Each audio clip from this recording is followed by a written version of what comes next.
Is it cold out there? Morning, Barbara. Yes, please.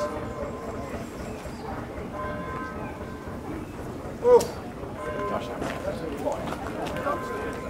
Oh, you didn't know that? I thought I forgot to tell you. I'm just watching all these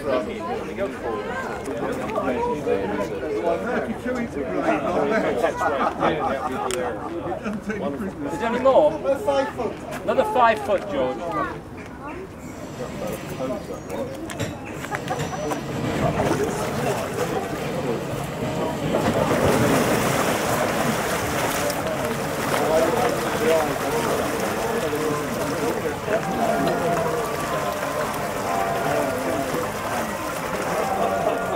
Okay, George. Had to do a risk assessment. There is a serious risk that you might enjoy yourself.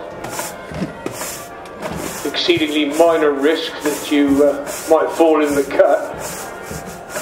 And an absolute certainty that you'll be able to walk out anyway because it ain't that deep.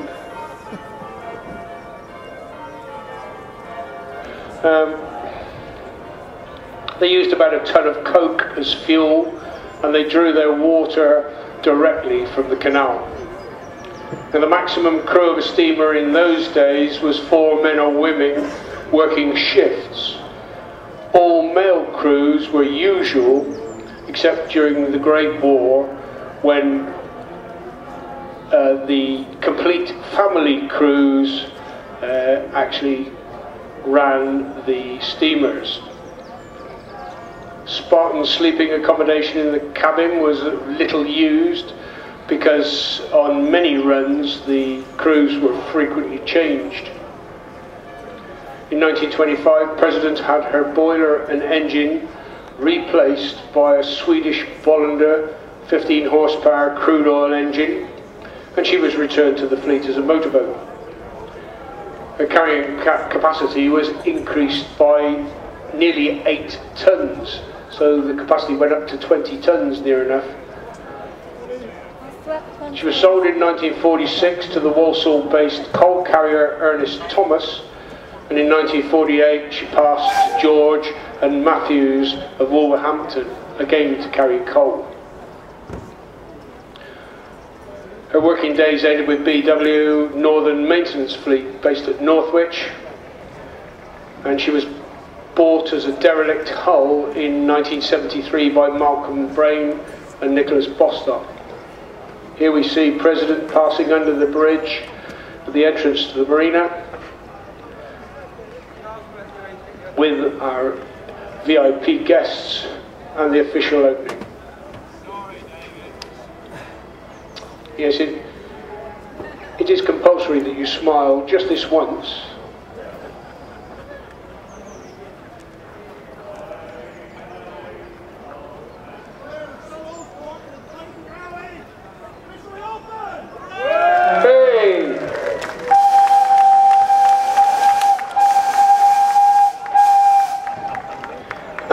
He's just ruined my hairstyle.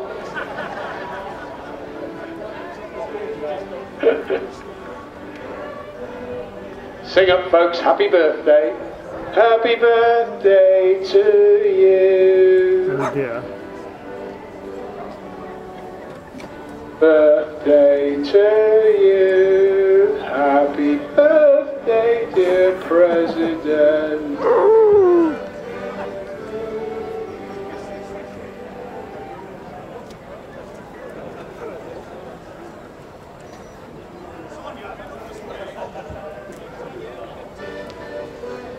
If you want to see President in its home moorings, it's actually based at the Black Country Living Museum in Dudley. But during the summer months she visits rallies and events around the system. Behind the President is Kildare, at least it's reputed to be Kildare. It's a butty built by Braithwaite and Kirk in West Brom, fellows Morton and Clayton again, built in 1913 and cost the vast sum of £190. She was originally a horse-drawn boat as well as being towed by steamers and diesel engine boats.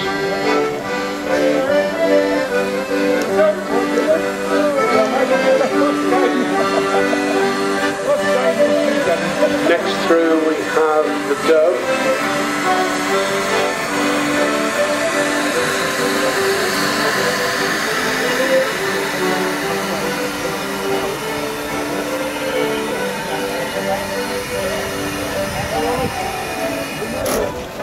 This one was built W.J. Yarwood and Sons for FMC, put into service in January 1925 and her fleet number 295. And she ran most of her life carrying general goods from Birmingham. Sometime in the 70s it was sold to Alan Stevens, colloquially known as Caggy Stevens. He was cag-handed, he was left-handed. And it was used as a hopper for several years under the name of Swan until it was sold to Second City Cruisers and converted to a water bus and called Britannia. In the late 90s it was acquired by Mr. Albert Jones in Rickmansworth and converted to a liverboard, but it was never finished. The present owner purchased the boat in September 2005 and is in the process of restoring it back to its original working condition. And I have to say, he's putting in a splendid effort. It looks really good. Well done. If you like the look of it, of course, you can always have a look on his website.